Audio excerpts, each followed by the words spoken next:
Hi, I'm Peter. I'm going to walk through and give you a quick review of the Lily drone, which I received about a month ago. And so I'm posting this mainly because there was very little information available when I bought it. I was an initial backer of LilyCam on Kickstarter several years ago and really excited to see it revived and the drone coming out. So if you were an original Kickstarter, you probably got an email from the company offering to purchase a drone, one of the new generation ones that they've developed. And so I wanted to provide my honest review about the process over the past 2 months. So with that, I've got the Lily drone here that I'm going to be talking to. My cell phone is an LG V30, which is about 6 months old. And I will quickly walk through and share my experience with this. So first off, I ordered the product on July 23rd. After 2 weeks, nothing had shipped. I was concerned. It said 7 to 14 days shipping, so I reached out, contacted the company. Did not receive a response. Tried calling and also tried chatting over the next 10 days and did not receive anything from them. So after 3.5 weeks, I decided to call my credit card company and notify them that I wanted to dispute the charge. And so they issued a conditional credit that same day.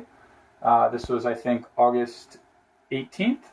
And lo and behold, the drone ended up shipping that day. So that was the first thing that kind of concerned me. The second thing was when the drone arrived, I ordered the Pro package, which is not available anymore. But everything that was included there, third battery, remote, I did not receive the full shipment of what I was expecting. So now let's get into the drone. You guys are probably interested to see what it can and can't do, and I'll kind of quickly share my experience. So I went ahead and tested this out when I received it, and honestly, I have to say I'm pretty disappointed being a backer of the original Kickstarter and seeing what else is out there. So I've got the Lily app here that I'm going to load. I'm going to go ahead and turn the drone on. So while it's loading, I will kind of share a little bit of feedback. So the drone has flown. I've taken pictures and videos. The quality is decent. It's very small and portable. It comes with a pretty nice case, both the soft carrying case and the larger case. I will admit that it's, from a sales and marketing perspective, it seems very, very nice and appealing, nice case, etc. So I will give them credit. They're trying. The other big concern that I wanted to raise for people buying it is they advertise an accidental damage or loss policy, which is great. If you read the fine print of this, it says you have to register the drone within 48 hours. Nowhere on the website does it actually tell you how to register, and I still have yet to figure that out from them. But if you read the detailed terms and conditions, they basically say that they will send you a new drone if yours is damaged for $150, and they will replace your drone if it's lost for $250. So those are the deductibles. And the big concern is you have to register within 48 hours to qualify for it. If you read the terms and conditions of their sale, they're very onerous, and they definitely don't feel like a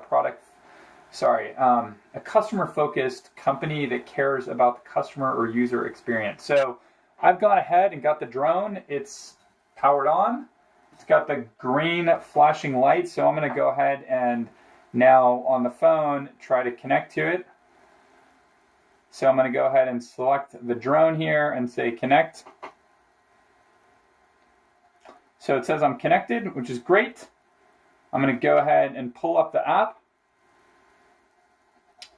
Go ahead and hit start.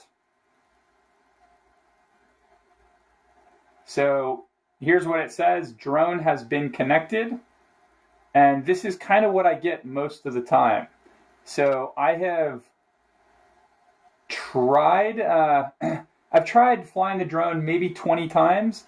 I think I've successfully had the live video feed work roughly 3 or 4 of the flights. So you can see the app is very basic. If I click around in the app, calibration works fine for the compass. The pictures and video also seem to work okay.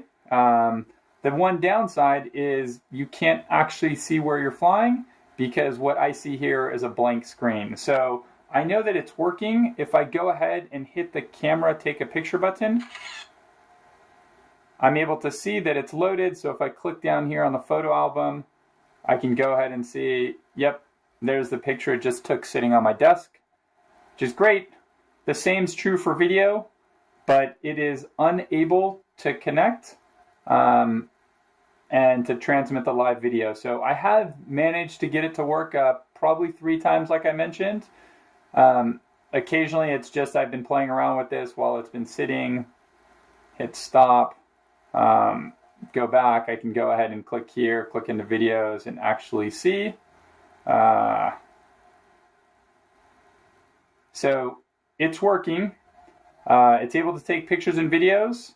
I did take it to the park recently, testing it out, trying to fly it. It, does fly and it does take videos, and it's fairly easy, intuitive to actually fly it. But if you can't see what's in the field of view or see that live video, there's really no point, or I don't know. It seems like you're missing a huge part.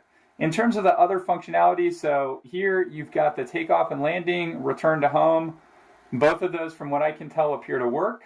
The 360-degree view, I tested that once, took a nice video. The motion tracking, like I said, without the live video, you can't really use it because you need to select an object to track. And I've tried it twice.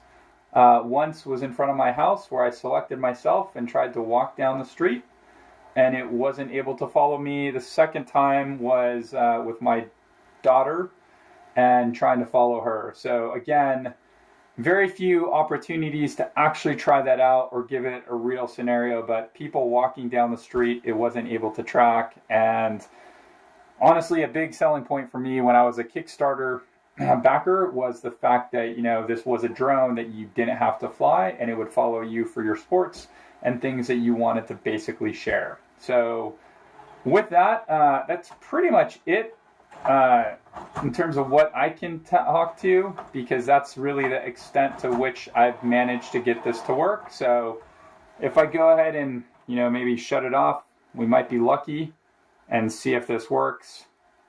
So it shuts off. I'm going to go ahead and wait a second. I get told it was disconnected and power it back on. It takes 15 to 20 seconds. So from a hardware perspective, it seems like it's well built. It came with a nice set of extra propellers. My biggest disappointment and frustration, I waited around for 2 to 3 years for the original Kickstarter, and I actually thought the original Lily team did a fairly good job communicating what was going on. So unfortunately, that's not the case with this company. Their customer support has been terrible. I have emailed them asking for an RMA because I believe I have a defective drone. I will mention that my wife has an iPhone 7. It's about a year old, and she unfortunately was unable to connect at all to this drone. We weren't able to connect it. So let's go back in here. It says I'm connected. You notice the black screen. So I have no live video feed from the drone and am not able to actually see what's going on. So everything else, looks like a decent drone, but not usable, not good customer support, and a lot left to desire. So, and there the app crashed, which also something that's not too uncommon that I've observed. So if you're interested in purchasing one, good luck. It definitely didn't work out for me, and based off of what else is out there, I would definitely highly recommend looking elsewhere. I'm leaving this review. I'm not a technology reviewer. I was not paid to do this. I feel bad for those that go out to purchase a LilyCam and have it maybe fall short of their expectations. It definitely fell short for mine, and appreciate you guys watching. Thanks very much.